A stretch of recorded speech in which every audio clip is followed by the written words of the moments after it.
I arrived at the family reunion that I had paid for myself. The place was empty. Mom laughed and said, "It was yesterday. We will bring you the works."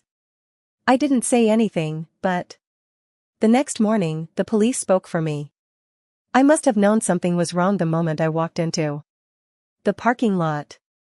No known cars, no noise, none of my cousins smoking next to the containers and pretending that no one saw them, only silence. I checked the message. Again, Friday, 7 p.m., Casa Mateo restaurant. Can't wait to see them all. Mom sent it 2 weeks ago. It was Friday, 7:02 in the afternoon. I arrived just in time. Like a fool, I walked in, and the cold air gave way to soft jazz and the clinking of glasses. The place was not empty, but the private room that I had booked and paid for, was closed and in the dark. "Can I help you with something, sir?" asked the waitress, barely looking up.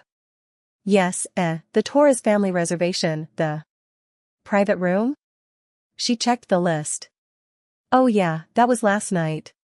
I blinked, confused. "No, it wasn't. Tonight. I paid the deposit. I made the reservation. Personally." I bowed my head in doubt. "Sir, they were here. 16 people. There was a big cake. His mother brought cards with the names, for sure." She was not confused. I laughed a dry, sharp laugh, one of those that fades away before coming completely out of your mouth. "No, I'm not confused." She stopped, uncomfortably. "No. Do you want to call someone?" I didn't answer. I was already dialing the phone. It rang twice before she responded. "Hello, honey," Mom said in a loud voice.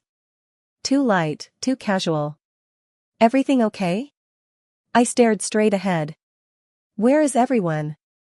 She paused, then gave that light giggle, which she always used when she knew she had screwed up but didn't want to admit it. "Oh honey, it was yesterday. We thought that you wouldn't come. But don't worry. We will bring you the works." I was frozen. She repeated it as if it had no importance. "It was yesterday. We will bring you the works." I didn't even say goodbye. I just hung up. No one called back. Not even Mom. Neither did Lucia. Nor did anyone. Then a message arrived. "Lucia, ha, seriously, you missed it? Typical brother. Don't worry. We saved a roll." My hand was shaking from the cold, or from anger. I didn't know which of the two. I looked at the waitress. They came. They ate. They were. She shrugged. It seemed like they were having a good time. Of course they had a good time. They always do when I'm not there. I left without saying anything more. I didn't call. I didn't shout. I didn't write in the family group. But I didn't go home either. I stayed in the car, with the engine off, looking at my reflection in the windshield, thinking about the bill, the card charge, and the 10 unread messages I sent to my mother 3 days ago to confirm the time. Everyone knew. They just didn't care. It mattered. They had made that decision together. And tomorrow, I would make mine. You would think that being excluded from a family dinner that you paid for yourself would be the worst part. But it just wasn't. It was the cherry on top of a 5-year-old bitter ice cream. You see, this was not the first time that they left me out. Wasn't even close. It was only the first time. They were sincere enough not to pretend otherwise. I was always the last option. During our childhood, Lucia was the brilliant one who only needed a little push to start. I was the one who didn't need much. That was their code to tell me, survive without love. So we're not going to waste it on you. When I got my first real job, I proudly called Mom. Didn't she say, "Congratulations"? She said, "Great. Now you can finally help your sister with the rent." That was the beginning. A month's rent turned into a whole year. Then the bills came. Then her dental surgery. Then the car insurance. Then the books for her new nursing course that she dropped out of after a semester without ever returning the money I paid. Because I thought that was what you did when you loved your family. But the affection in my family only flowed in one direction. Every time I tried to mention it, even gently, they responded with things like, "Stop being so interested. We are family. Lucia is going through a lot. You know. You're doing better than her. Why do you keep track?" I didn't keep track. They simply refused to see that I was running out. I especially remember one night, 2 years ago. I had just sent €600 to Lucia for an emergency vet. Later that same day, she posted a story on Instagram, new shoes, new nails, and hand in hand with some guy holding a glass of champagne. I showed the story to Mom. She slid the screen, smiled sarcastically, and said, "You men always get so mean with petty money." I paid Dad's property taxes last winter because he forgot, and the city council sent them a garnishment notice. Covered the payments. Lucia's credit card minimums for 6 months when she lost her job, even though I could barely stay afloat. One Christmas, I used up all my savings to buy gifts for everyone. And what did I receive? A framed photo of the family. I didn't appear in it. But nothing, absolutely nothing, compared to that night when I heard what they really thought of me. It was about 6 months ago. I was at my parents' house, spending a weekend. Had just gotten Lucia out of another problem. This time, it was €10,000 because she accidentally went overdrawn again. I went down to get water and I heard voices from the living room. Lucia said, "He's obsessed with playing the victim. It's a shame." Mom answered, "I know. He acts like he's some kind of savior just because he pays for some things." Then Dad added, laughing, "Let him pay. He won't find a wife anyway. At least that way he's useful for something." I froze in the hallway. Then Lucia added in an arrogant voice, "Do you know what? He thinks we would collapse without him." She snorted. "Please. If he disappeared tomorrow, I wouldn't even notice." I didn't go into the living room. I went back upstairs. I lay down on the bed and looked at the ceiling. The next morning, Mom made pancakes as if nothing had happened. After that, I stopped sending money. For about 2 weeks. Then I got a message from Lucia, "I need help with the rent. I will return it, I promise." I did not respond. 2 days later, Mom called. "Lucia is behind on her bills. She's going through a bad time. Do you know how sensitive she is? Why are you acting so cold?" I replied, "I just can't keep doing this."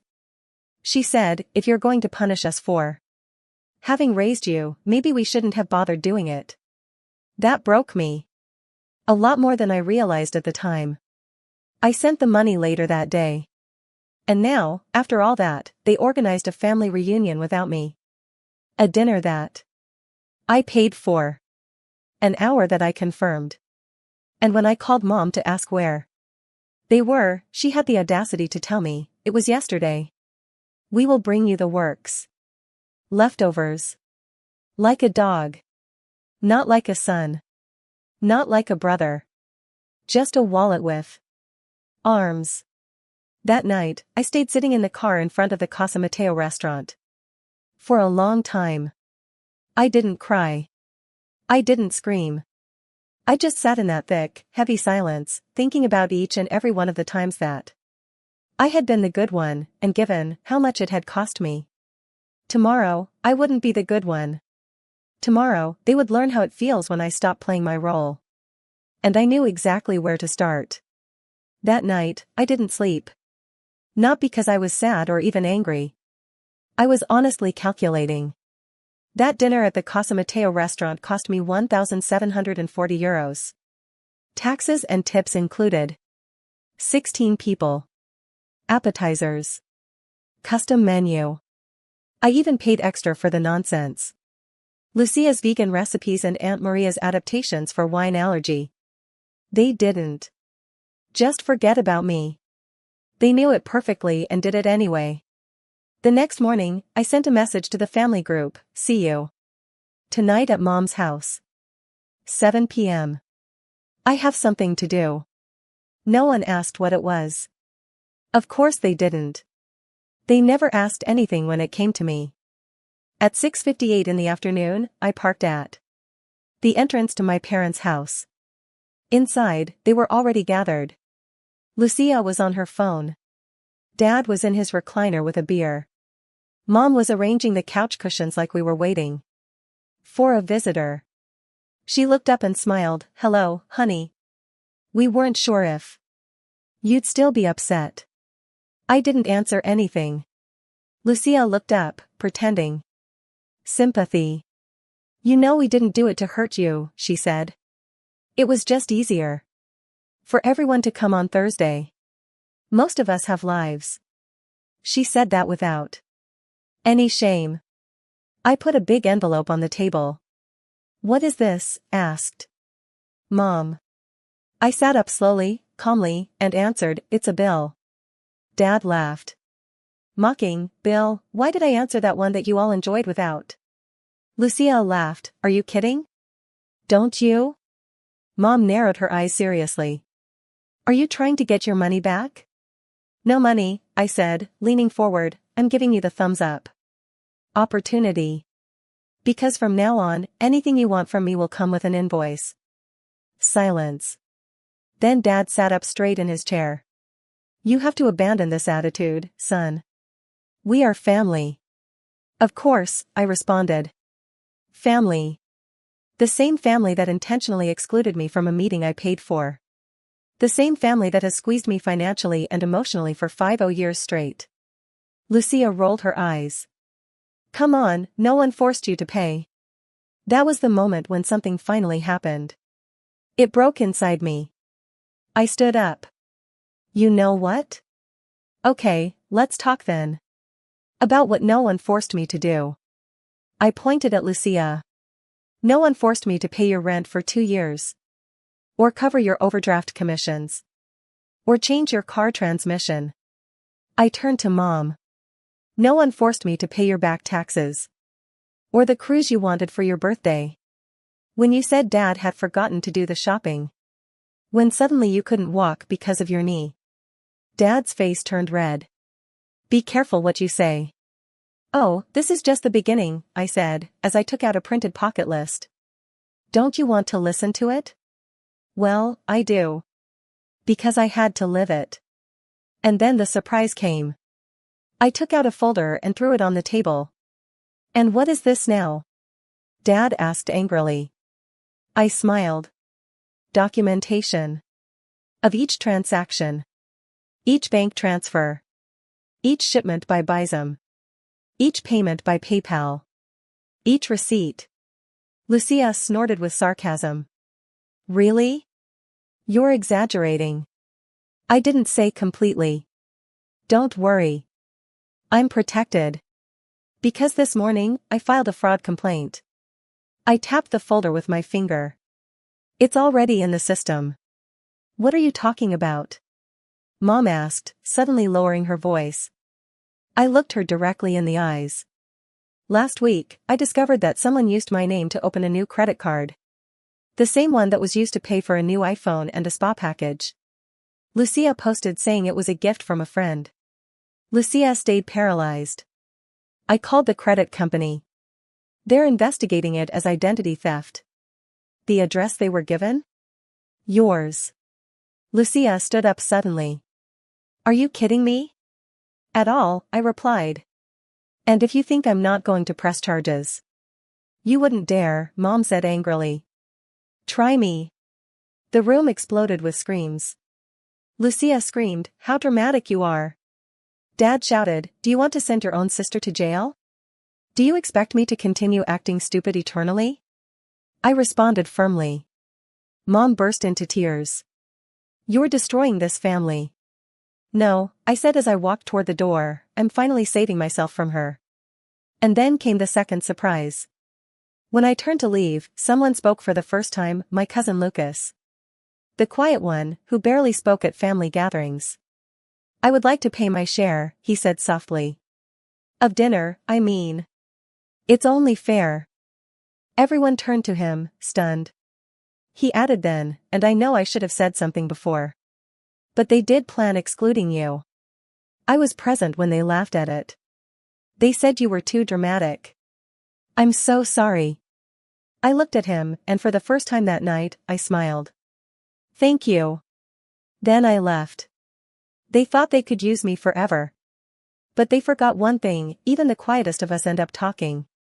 And when we do, we don't whisper. We call the police. In the morning, at 8:17 a.m., my phone vibrated. Private number. I answered. Good morning. Am I speaking with Alejandro Torres? Yes, I am. Officer Ramirez of the local police station. We are currently following up on a report of financial fraud related to a credit card opened in your name. Your family appears at the billing address. Today, we will visit the home to take a statement. I was silent for a moment. Then I said, do you need me to be there? No, sir. You already did your part. We'll take care of that from here. I hung up the phone and sat in silence. For the first time, they would open the door and find someone they couldn't manipulate. This time, I didn't have to speak. The police spoke for me. I believed that silence would bring peace. Instead, it brought chaos. They say that when you remove the cornerstone of an arch, everything collapses. I wasn't the cornerstone. I was the base. And the moment I withdrew, the house of cards collapsed. The police visit was not subtle. According to a very long and very angry voicemail from Mom, they arrived at 7:45 in the morning, when she was still in her bathrobe and Dad hadn't even had his coffee yet. 2 agents, a man and a woman. Educated and professional, but direct. We are following up on a complaint for identity theft. The credit card was opened in the name of your son. It was used to make purchases worth more than 4,000 euros, associated with this address. We need to know who had access to it. Mom's response? There must be a mistake. We are a good, classic family. They asked to speak with each person in the house. Lucia tried leaving in the middle of the conversation, saying she had to work. The agents asked her to stay. She collapsed in less than 5 minutes. It wasn't even fraud. He always helps. I thought he wouldn't mind. Mom intervened quickly. She's very stressed. It was not her intention. But now, it was too late. The officer wrote down everything, recorded it, and even asked to review Lucia's cell phone. That's when the situation got worse. They found messages from Lucia to a friend. I used my brother's data again. Spa day at his cost. Ha ha ha. I don't care. He's so naive he's not even going to find out. Not only was it fraud, it was premeditated. And they had proof. That same day, I received a call from a detective assigned to the case. We have enough information to file charges formally. Do you want to proceed with the complaint? I asked him to give me 1 day. That afternoon, my phone exploded with calls and messages. 27 missed calls. 41 messages. Mom. Alejandro, please. We have to talk. It was just a mistake. She panicked. She's still your sister. Dad. Don't you want to destroy Lucia's life for this? You are selfish. I will lose my job. My apartment. Would you seriously do this to your own family? How curious that no one cared when I was losing parts of myself to help them. I waited for a day. Then I called the detective again. Can we pause the formal complaint temporarily? He agreed. But made it clear this doesn't disappear, just stays on hold. At that moment, Mom made her move. She called me with a voice soft as silk over a blade. If you really want to fix things, come home. Let's talk face to face. Against my better judgment, I went. But as soon as I set foot inside, I regretted it. Lucia was on the sofa, covered with a blanket, pretending to be the victim. Mom had her worried matriarch expression perfectly rehearsed. Dad didn't even get up. "We just want to heal," Mom said. "We do," I responded. "We know you're hurt, but this is destroying the family." "No," I replied. "Lucia did that." Lucia's voice broke. "I didn't think you'd really go to the police." "Who does something like that?" "Someone you've pushed to the limit," I answered. Mom tried to hold my hand. "Let's make this go away. We'll pay for it all. You don't need to involve the police." "How curious," I said. "Why didn't you offer that before they appeared?" She withdrew her hand as if I had slapped her. Finally, Dad spoke. "You're not perfect either. Do you think this makes you some kind of hero?" I looked into his eyes. "No. This makes me free." And then I left. Again. But this time, forever. A week passed. I received another call from the detective. "We've received a payment corresponding to the charges. Marked as anonymous. But it came from a joint account in your parents' name. Do you want to file charges anyway?" I thought about it for a long moment. Then I answered. "No. Not this time. But I want it to be recorded. If something happens to me again, my name, I want you to denounce her." He agreed. And I hung up. And just like that, I was done with them. No more money. No more guilt. No more entering rooms where I was invisible until someone needed me to pay their cell phone bill. A new start. 2 weeks later, I moved out of the region. A little quiet town in Andalusia. With a friendly landlord. With rent that was half of what I paid before.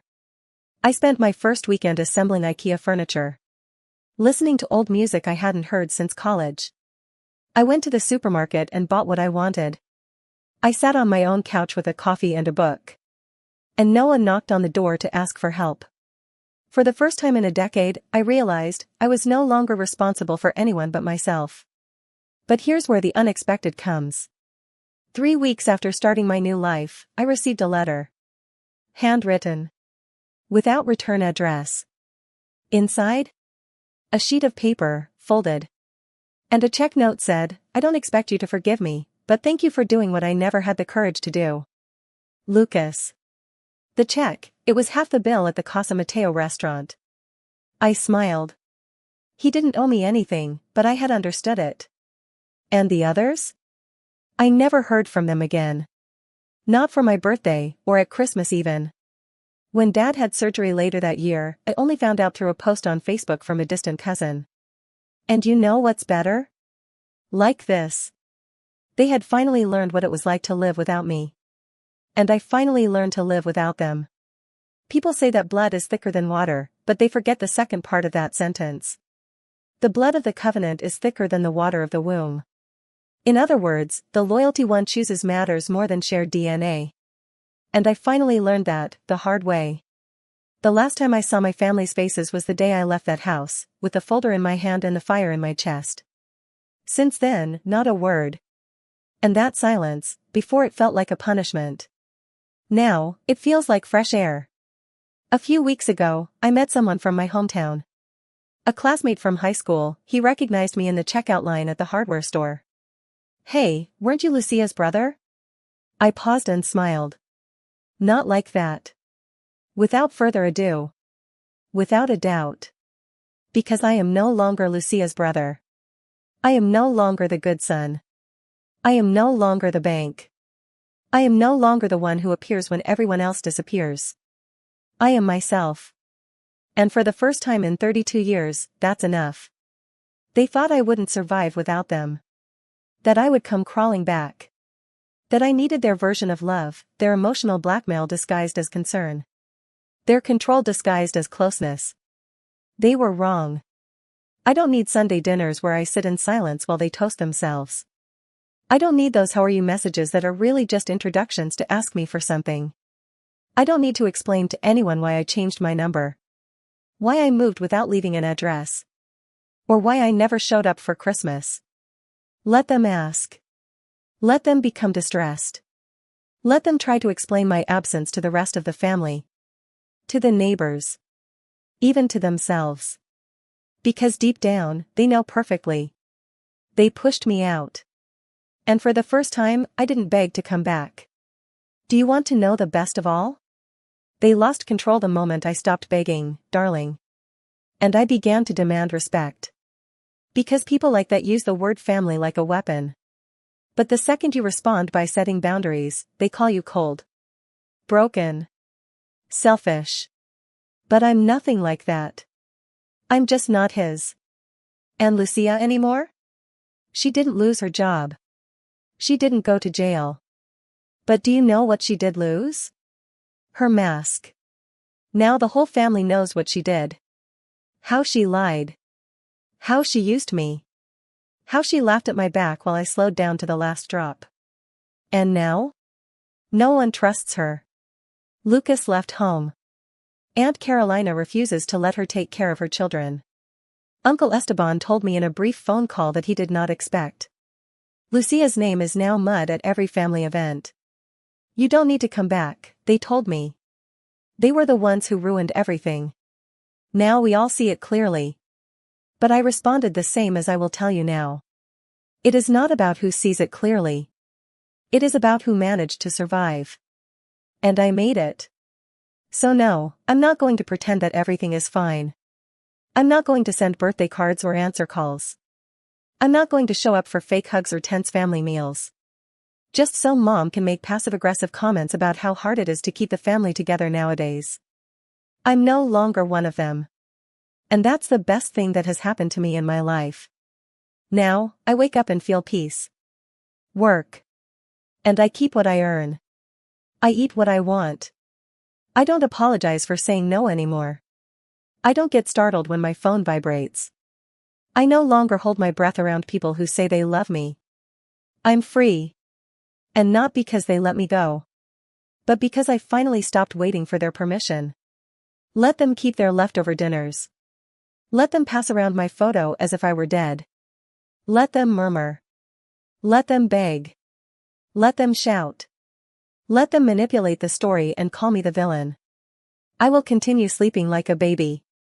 Because the truth is very simple. When they closed that door in front of me, it wasn't me who lost a family. It was them who lost me.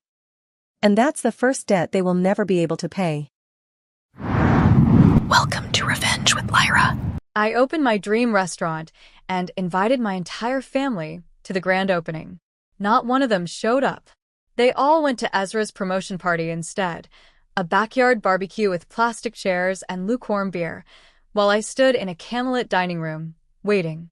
And as I closed up alone, wiping down untouched tables and folding napkins no one used, Dad finally texted, "We need to discuss the restaurant.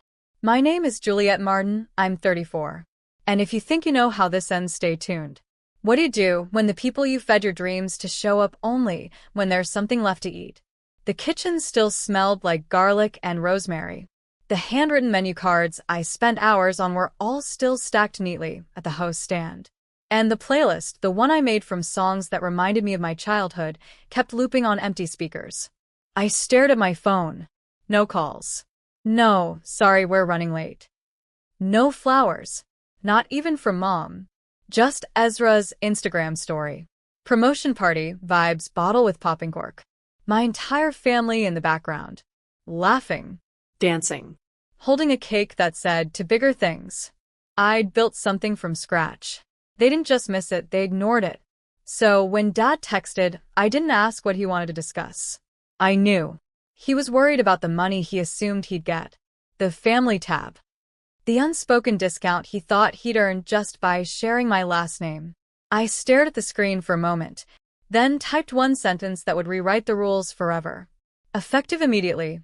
The restaurant is closed to all family, no reservations, no discounts, no exceptions. And 20 minutes later, my phone lit up. 19 missed calls. And one knock at the back kitchen door. It was Ezra at the door. Of course it was. He stood there in his tailored blazer, smelling like too much cologne and not enough guilt. In his hand, a box of leftover cake. "Figured you'd want a slice," he said, trying to smile like nothing had happened. I didn't answer. Didn't move. Look, Jules. We didn't think the opening was that big of a deal. Dad said it was just soft launch vibes. I stepped outside, shutting the door behind me. You went to his party, Ezra. Not mine. I sent hand-delivered invites. I texted Mom 3 times. I made your favorite lemon tart, and it sat untouched for 5 hours. He looked down at the cake. People got busy. No, I said, soft but sharp.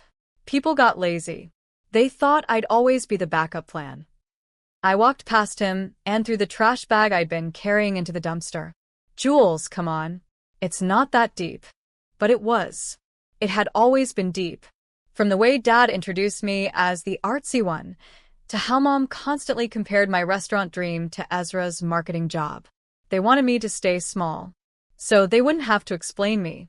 Ezra followed me back to the door. I think Dad wants to invest now. He sees potential. He asked me to talk to you. There it was. The real reason. Not guilt. Not support.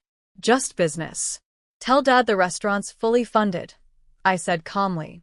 And the investor bought exclusive rights to my loyalty. Ezra blinked. What does that mean? I smiled. It means you're late, and I don't do leftovers. I walked back inside and locked the door behind me. On the other side, I could hear him breathing, and then walking away. The next day, I changed the locks. Not just at the restaurant, but at my apartment too. I'd spent years letting my family treat my space like a revolving door. Jules, we need a place to crash. Can we store this here for a few weeks? Can I borrow your car just till Monday? And every time, I'd said yes. Because saying no made me feel selfish. Because somewhere, deep down, I thought that being useful was the same as being loved. But love doesn't flake on your life's biggest moment. Love doesn't shrug off your invitations. Love shows up. So I made it official. A sign on the restaurant door read, "Dear customers, due to overwhelming support, we're transitioning to reservations only. No walk-ins accepted, even if we share DNA." By noon, it was on local foodie blogs. By evening, it went viral. The photo of me in my white apron, arms crossed, standing in front of that handwritten sign, it hit a nerve. Comments flooded in. This woman is my hero.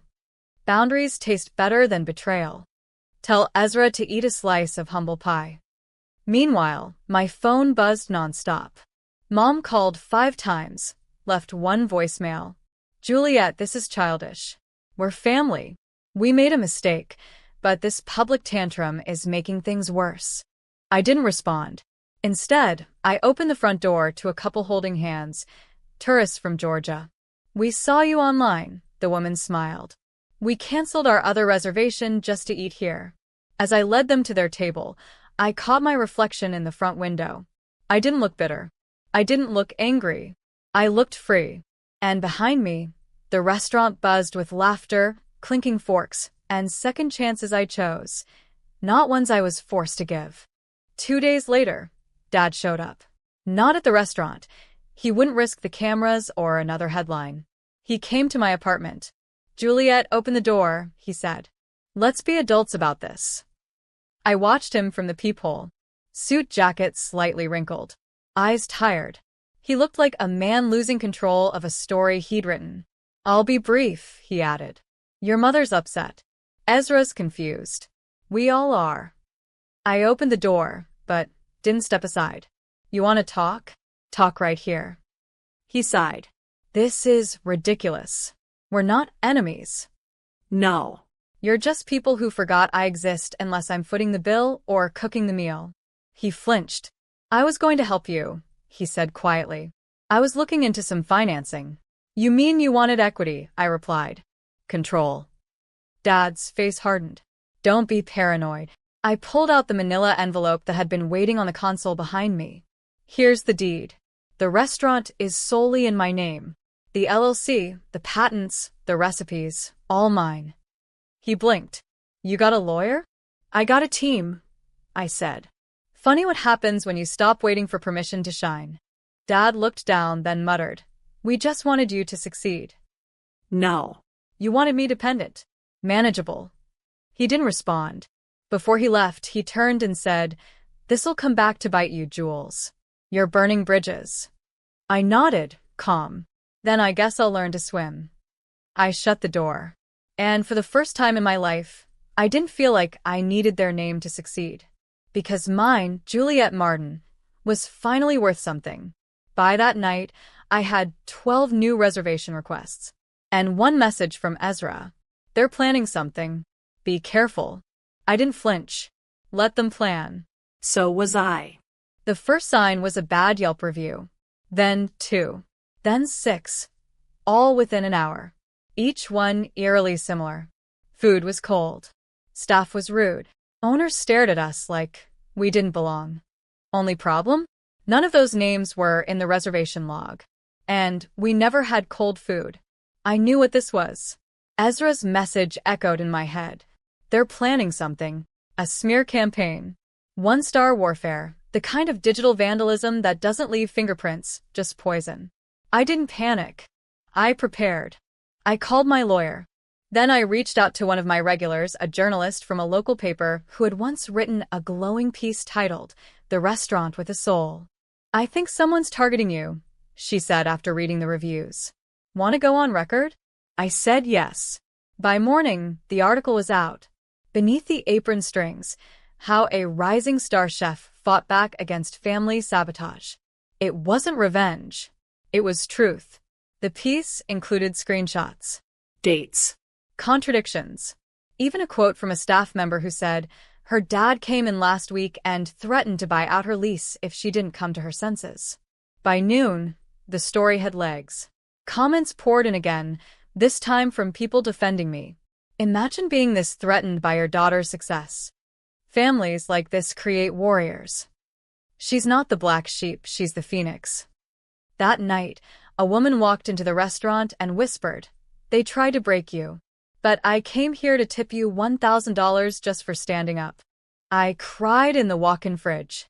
Not out of weakness, but relief. Because for once, I wasn't alone. The world had seen what they did. And they chose me. You said. The next move wasn't mine. It was Ezra's fiancée, Natalie. She showed up during closing hours, no reservation, just a fragile smile and a trembling phone in her hand. "Can I talk to you?" she asked. "Please." Just a minute. I almost said no, but something in her eyes, guilt, maybe, held me still. She sat across from me in the last booth by the window, her hands wrapped tight around a coffee cup I hadn't poured yet. "I didn't know," she whispered.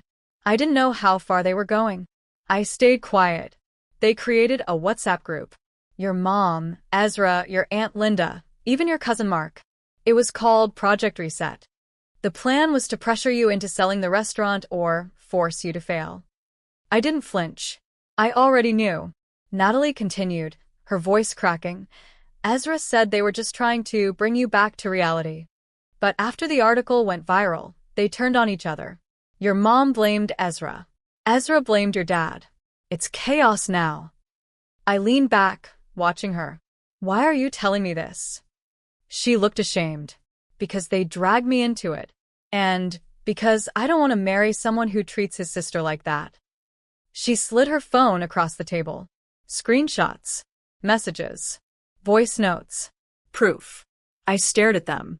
Names. Dates. Plans. Natalie cleared her throat. "If you want to go public, you have my blessing." I didn't respond. Not yet. Because revenge wasn't about noise. It was about timing. And this wasn't about getting even. This was about getting free. I looked her in the eye. "Thank you," I said. "You just gave me everything I needed." And I meant it. Sometimes the last card you need comes from someone ready to leave the table, too. The headlines hit at 9:12 a.m. Chef Juliet Martin's family caught plotting to sabotage her career. Leaked messages confirm. I hadn't spoken to any press. I didn't need to. Natalie leaked the messages herself, posted them with a simple caption. "I won't be marrying into this family." It exploded. Screenshots from the Project Reset group chat painted the full picture. She's too full of herself. Pull the plug on her supplier discount. Make her beg to come back. The public backlash was instant. Supporters of the restaurant flooded social media with hashtag #StandWithJuliet. People who had been silent before, old friends, high school classmates, even past coworkers, all spoke up. She was always the one carrying everyone. They used her until she had nothing left. This is why she shines, she fought alone. By noon, my reservation list was booked out for 6 weeks. At 2 p.m., my landlord called. "Juliet, I'm extending your lease 5 years. Rent locked. You're the pride of this street." At 3:17 p.m., Ezra texted. "I didn't know Mom saved that stuff. I'm sorry." I didn't respond. I was prepping dinner service, folding napkins, tasting sauce, fixing a crooked picture on the wall. At 5 p.m., a woman walked in wearing a navy blazer and red lipstick. "I'm from the Food Chronicle," she said. "We're doing a feature. 10 chefs who survived the fire. You're our cover." I blinked. "Cover?" She smiled. "You're not just a chef. You're a revolution." That night, after the last dish was plated and the lights dimmed, I stood in the empty dining room, barefoot, wine glass in hand. The air wasn't heavy anymore. It was clean. And tomorrow, I'd start planning something even bigger. Because the best revenge wasn't survival. It was success, seasoned with silence. The invitation arrived exactly 1 year later. Gold foil, scripted lettering, sealed with a crest I knew too well.